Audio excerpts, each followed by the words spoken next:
Etika arloan gobernuz kanpoko erakundei buruz hitz egiten egon ondoren, ekimen hau egitea bururatu zitzaigun. Gure ekimena, bularreko minbizia izan duten pertsonei laguntzen diren Akanbi erakundeari diru laguntza emateko egin dugu. Haur hezkuntzan eta DBH-en Akanbi eta Marea Arrosa zer diren eta gaiari buruz informatzeko aurkezpenak egin genituen. Azken 2 urteetan, pandemiagatik, Marea Arrosa lasterketa Bilbon ez denez ospatu, guk lasterketa Lauron antolatu dugu. Lasterketarako pultserak egiten hasi ginen, pultsera arrosak. Ekimenaren kolorea arrosa delako.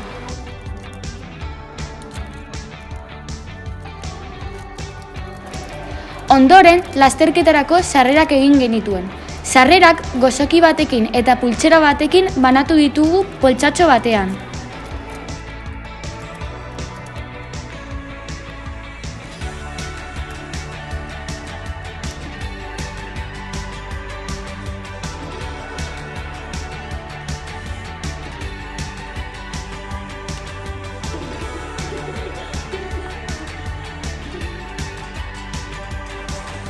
Marea Arrosaren ekimena eta lasterketa iragartzeko, Jonanek horma irudi bat egin zuen eta DBH-ko erakinaren sarreran jarri genuen.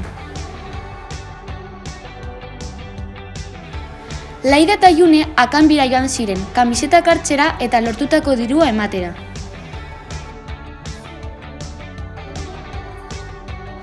Lasterketa urriaren 15ean egin genuen.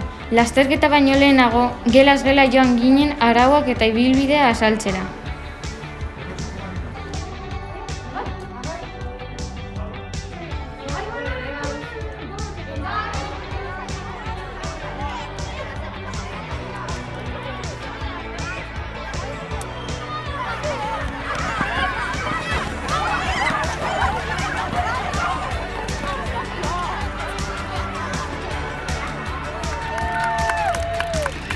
Lasterketaren ibilbidean haur hezkuntzako ikasle eta irakasleak gure zain zeunden arrosez jantzita, guri txaloka eta animatzen.